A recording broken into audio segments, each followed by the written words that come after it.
Hi, I'm Bill the Geek broadcasting not live from Mazatlan, Mexico. This is the Bill Dallas Lewis channel, and we make videos about the joys of living in Mexico. Introducing Mrs. Delgado. This interview is very sensational. She's 28 years old. She was born in Nebraska. Her father was an African American. He passed away about 6 months ago. He was in the Air Force. Her mother is a Mexican. She owns a home down here in Mazatlan. She has an incredible story to tell, and I think we'll be seeing her in many different videos. Well, hello everybody. We are here in Mazatlan, Mexico with Mrs. Delgado. And she's going to share her experiences about living in Mexico, maybe some about living in the United States. What are the benefits? What are the downsides? And kind of how she's living here.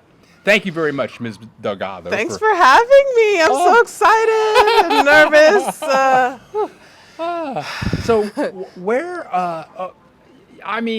how old are you? I'm 28 and I'll be 29 in February 22nd. My God, you're a spring chicken. Yeah. Oh my God. I think I'm the youngest in the group. Oh, and what group are you talking about? Black in Mazatlan. And yes, Black in Mazatlan, yes. And what is that? So Black in Mazatlan is our Black community here in Mazatlan. There's the expats are coming from, most of them are coming from the United States. You know, they're black sitting. And so there's multiple all over the country. Did you just say black sitting? Black sitting, I've never heard that before.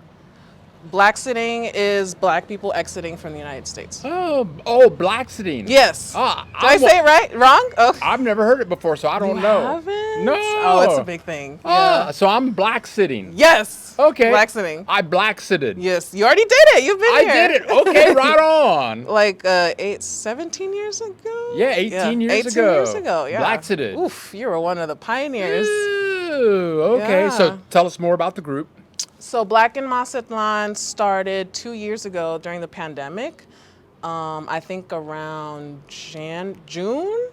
I didn't start the group. It was 2 other members who started it, and unfortunately they left. So they asked me if I could admin the group. So, yes, since I'm Afro-Mexican, I have the best of both worlds. It was easier for me to help everyone kind of get acquainted here in Mazatlan. Okay. Yeah. Now, where are you from? Nebraska. Nebraska. Yeah. Oh, Huskers. They have black people in Nebraska? Yes, they do. Really? Yeah. So Nebraska is unfortunately divided. Omaha specifically, we have North Omaha, where all the black people are, South Omaha, where all the Latino people are, and then East and West is where all the Caucasian people are. Okay. Yeah.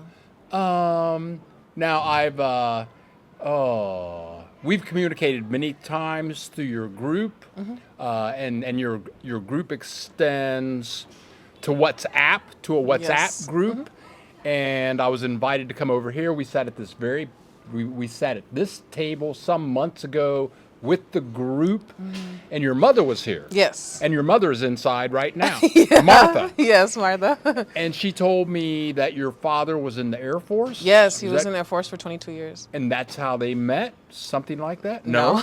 No? No, my parents met in Omaha. My mom had already been in Omaha for maybe 2 or 3 years because of my uncle.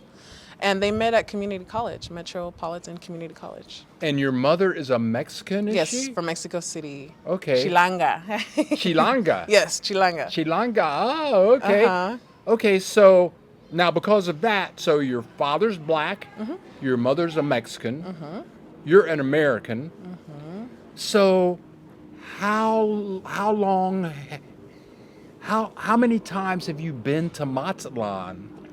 Before I moved here? Yes. Once. One time? I mean, my story is like completely different compared to everyone else's. Yeah. I mean, technically, I didn't black sit. So my story is, I was in the Marine Corps for 4 years. Ooh. Ra. So in 2016, I EAS'd and I was going to come visit family in Mexico City. What does that mean? EAS. Oh, end of active service. Okay. Sorry, yeah. Okay. So I hadn't visited my family for 4 years. So I came for Christmas and I met Eric, my husband, in Christmas dinner. And I left for a month and I came back in February and I've been in Mexico ever since. Ah. Yeah. So I started in Mexico City and then I came to Mazatlan. So I'm a bit confused because there are so many people that, like right now is high season, so I've run into so many Canadians, so many Americans that are only here for 6 months. Yeah.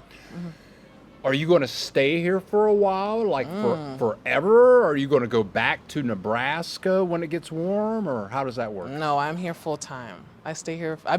We've been here for 4 years, and my mom's been here for 1 year. Okay. Yeah. Okay. And no, like we've set roots here. We're staying. Okay, because when I first met you, I wanted to talk to you, and you were saying, "Well, I'm in Nebraska right now. I won't be back for like a couple of weeks or for 3 because weeks." my dad passed away. So the things happened with the death certificate. We had to wait, and then the rental, and then the house that she was selling in Nebraska. It was a whole process, but I'm so glad I'm back here now. Like it was very stressful. And why are you glad to be back where? In Mazatlan. Okay, and why? Because the United States is expensive. Oof, I can't live there anymore. And then, well, we didn't have a house anymore. We had to sell it, and it's just like, where we were going to live with friends, and living with other people it's awesome that they offer their house, but it's not the same when you live in your own house. So this is my home. I live here, and my mom has her own home, and just back to my daily grind. Okay. Now, you also have another advantage that many expats don't have, is that you speak fluent Spanish. Yes. Do you understand the power of that? Maybe. The way that you asked me, the power. You got the power. Maybe not. The power. You have the power. Mrs. Delgado, you have the power. I got the power? Okay. Yes, because you speak fluent Spanish. Yeah. You haven't... Well, I feel like a lot of expats, maybe stereotypically, have the money power. Okay. Just throw money. Here in Mexico, you just throw money and things move, things happen. So. Okay. But no, I never thought that I had the power. So, all of Mrs. Delgado's contact information, her Facebook page, her YouTube channel is in the description below. So you're 28, you're here with your husband. How do you spend your time here? Every day is a different day. Okay, what do you do? Do you have an income, or do you have projects that you're working on? How does that go? So I help my husband with his business. He sells jerseys. Have you seen the Venados jerseys? Yes. So that kind of jersey, he doesn't sell like the actual brand Venados, but he sells like the ones from Los Mochis, Wasabi, other places in Sinaloa or all over Mexico. El Siglo is here in Mazatlan. They are the ones who make the jerseys for baseball all over Mexico. Ooh. Yeah, so you'll find Tijuana here, Sinaloa, Sonora. Los Diablos, I haven't seen that one. Or maybe. Okay. The Mexico jerseys, they sell Mexico jerseys too, baseball. Okay, now the Venados. Venados, Venados? Sí, venados. Venados, what does that mean? Deer. Deer? But more than that, who are the Venados in Mazatlan? The Mazatlan baseball team. And for you subscribers, you saw when we went to a baseball game, we saw the Venados. Exactly. Anya was there. And so did you go to the inauguration? I don't think so. Oh, okay. Because I missed the whole thing that they did. It was beautiful. Okay. They did a whole show. But so your husband sells jerseys, Venado jerseys, but they're a different type? So when I said Venados, usually here in Mazatlan, so you could like kind of get a picture in your head what kind of jersey he's selling. So he also sells like NFL and soccer, but here the strong suit is baseball. Okay. So different parts of Mexico. In Mexico City, it's more basketball, and here in the north, it's more baseball. Okay. And does he travel all over Mexico, or he's in Mazatlan? He's in Mazatlan. And who are his clients? Mostly locals. Okay. Yeah, not a lot of expats are interested. Why? I don't know. Okay. And that's shops, tiendas? No, just on Facebook. On Facebook? Okay. Yeah, so he'll put, or Facebook Marketplace. So he'll post it, and then he'll get clients that are like, hey, I'm interested in this. And he'll meet them at a central point, you know, the cathedral or the store, you know, somewhere populated with lots of people. Okay. Yeah, no storefront yet. Oh, okay. Yet. Yet. Soon to come, Soon huh? to come, yeah. So what else do you involve yourself with from day to day? So I help the people in Black and Mazatlan. A lot of people join. They ask questions. I have one of my friends that was asking for a lot of help in the group. They were like, help, I need an admin, help. And then all of us were trying to get in touch with this person, and they just weren't getting back. I think they were having technological issues with their phone. And then at one point in time, in the comment section on one of the posts, they say what hotel that they were at. So then I'm like, let me just call up this hotel, see if I can find this person and help them out, because they were just screaming for help. So I called the hotel, and they're just like, yeah, send me a WhatsApp, and I will send you their number. And then once we sent the WhatsApp, the person was just like, you know what, I'm just going to send you their number. So, yeah, the Privacy Act does not work here in Mexico. The Privacy Act? Yeah, there's no privacy here. Okay. Yeah, they just willy-nilly gave me her number, one of their clients of the hotel, yeah. Oh, okay, Yeah. okay. They weren't bothered by it, but they were just like, oh, it's good to know. So, yeah. And please leave a comment. Tell us what you think. If you know someone that this information would help, click the share button. And hey, click the subscribe button.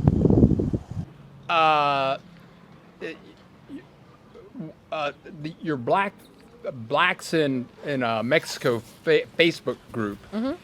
How many members do you have? As of right now, there's like a little bit over 900.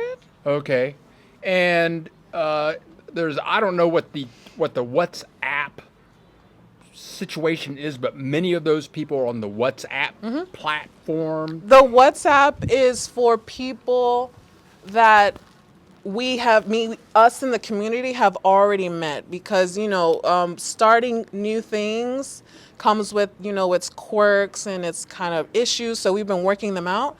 So everyone in the WhatsApp group has been met by someone in the group. It's not like, yeah, in the Facebook group, it's general. Everyone's there, everyone's asking questions. But once you land here in Mazatlan, someone's met you. Then we're like, hey, do you want to join the WhatsApp group so we can be like more intimate? Because everyone's numbers are on there. It's more private, you know, and then you don't want like people who are unwanted in the group sending random messages or stuff that we put in there being relayed to other members who aren't even in Mazatlan. It just creates problems. So Okay, but I notice I don't respond to a lot of messages, and you guys get together so often. There are so many functions. Let's go meet here for dinner. Let's go to this movie together. Oh, this band is playing. Gloria Gaynor is going to be at Gloria Gaynor is going to be at a carnival. Let's all get tickets, and I watch, but I don't say anything. I sent it to the group, but I don't translate because I'm so busy. And I sent it, and 24 hours later, I'm just like, are you guys listening? Are you reading? Gloria Gaynor's gonna come to Mazatlan. Like, oh, come on. And then sooner people are like, oh, okay. So where do I get tickets? Whatnot? And so people started buying tickets. I'm just like, yeah, but it seems like you are so in touch With the local community? Yes, I mean, you. It seems like you're with city council with Mazatlan or something, and you Almost. Almost. Oh, I mean, you are just so connected, and you provide restaurants, bars, parties going on. Yeah. You were telling me about this big thing coming up. You are so well informed. How do you do that? Oof.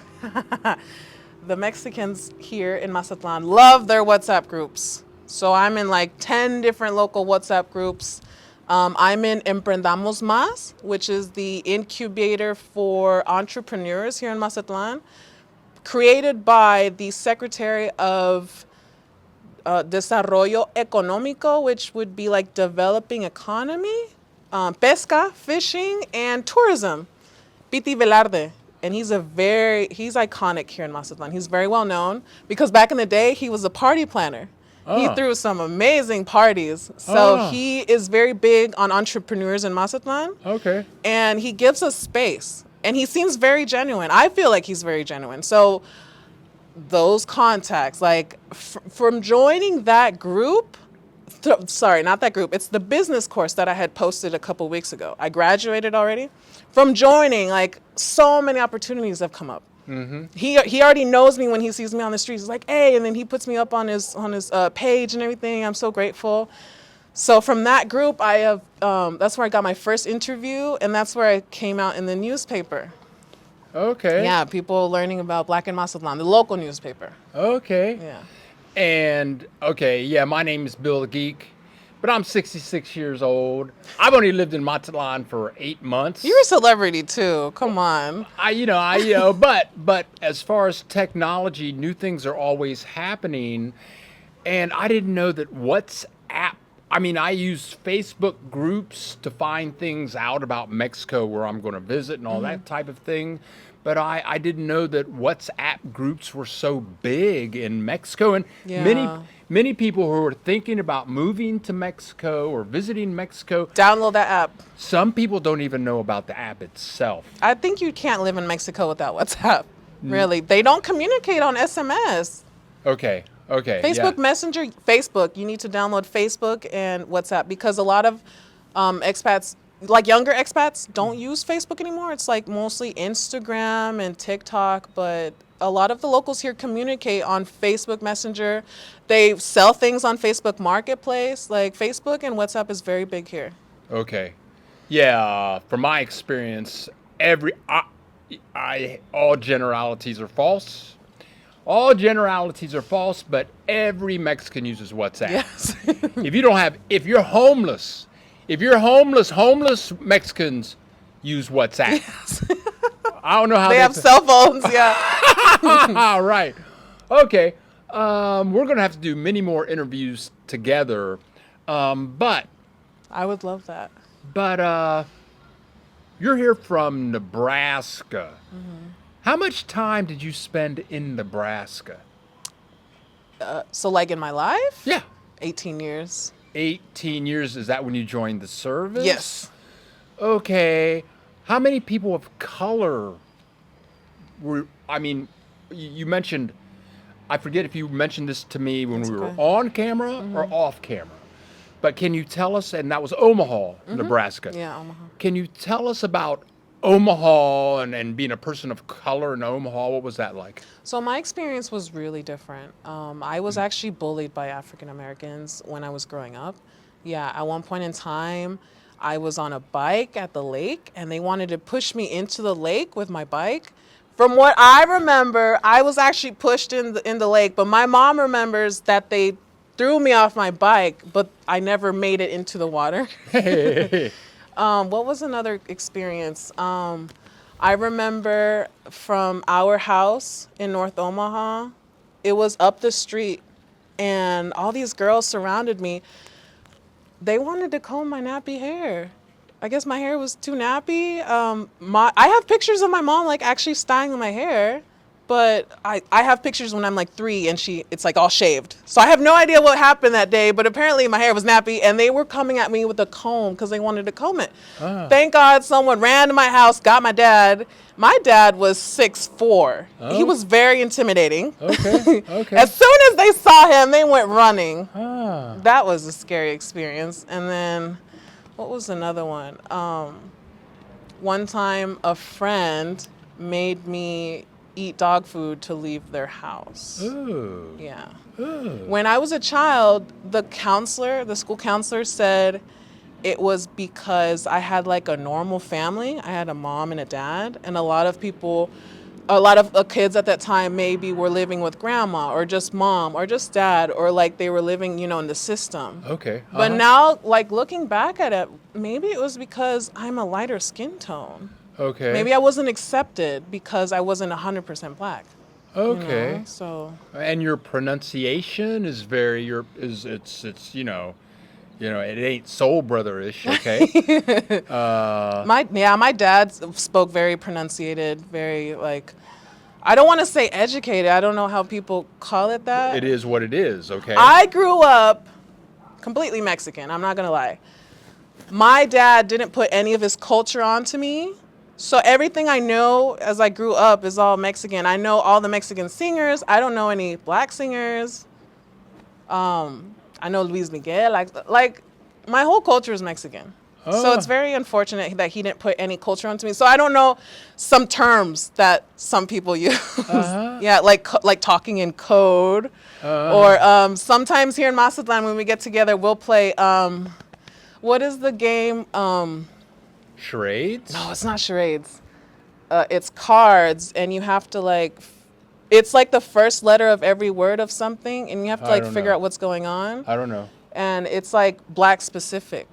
Okay. And I learned a lot of stuff from that game. Oh, Yeah. okay. I'd like to play that. Yeah, okay. I knew some things, but Black Twitter, I don't follow Black Twitter. I don't even have Twitter. I don't know. I got rid of it. Yeah. Black movies. Okay. Yeah. I didn't know any of them. Okay. I've never seen The Color Purple. Okay. It's an actual thing that I need to do because I want to learn. Okay.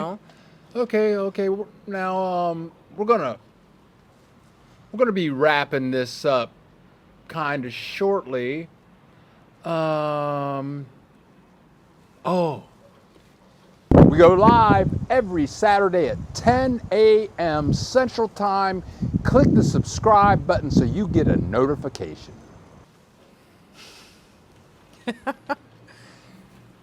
Many people wait. To me, this is a very important thing. And I'm like emotional about this. But many people, and I'm going to say Americans, Canadians, they wait until they're 65. They work for 40 years and then they're 65. Oh, I'm going to retire now and go enjoy life. But you're 28. And you're down here, and you when you leave, and you're going back in 6. No, I'm here to stay. I'm going to be here forever. Yeah. I'm building a life down here. Me and my husband, we're rooted. Empire. Yeah. What do you have to say to people that are thinking about waiting and not coming to Mexico, or what could you tell people? I mean, you're so young to be here and to start a life in Mexico. What are your thoughts on that? Don't wait. Just do it. Come down. There are so many. It's 2023. There are so many online jobs people could be doing. I know so many digital nomads here. People are, YouTube creators. It's very possible. You need to just get your head out of the box and just go out there, and don't listen to your family, because oftentimes our family is our worst enemy, and they're just like, oh, you're moving to Mexico? It's so dangerous there. What about in the States? There's a shooting every single week, every day. Yeah. Multiple. What they call them? What they call that when they kill a bunch of people? Mass suicide? No. Oh, what? Yeah. What's it called? Massacre?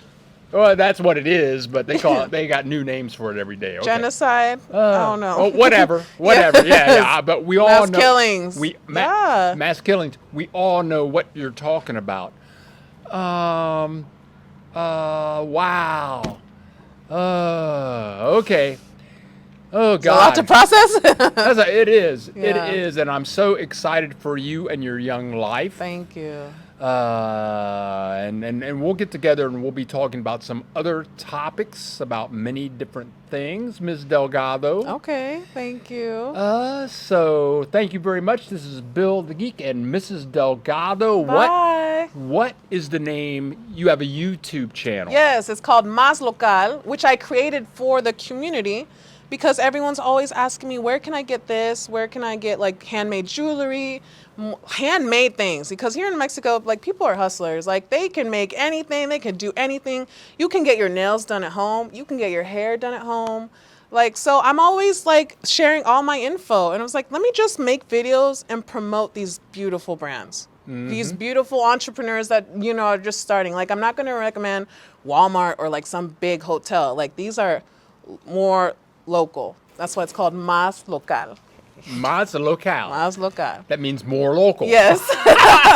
Learning Spanish today. And that's, you know, my Spanish isn't as good as yours, but I can speak some Spanish. It has its benefits. So you have your Facebook group. We've talked about that. And all of the information for her Facebook group, her YouTube channel, how to get involved in her WhatsApp channel, all of that information will be in the description below. And whatever other information she'll allow me to put in there. So, Ms. Delgado, thank you very much. Thank you. And we'll be hooking our subscribers up with you in a video to come. Yes. Welcome to Mazatlan. Wow, what a story she has to tell. She has so much energy and she's a wealth of information.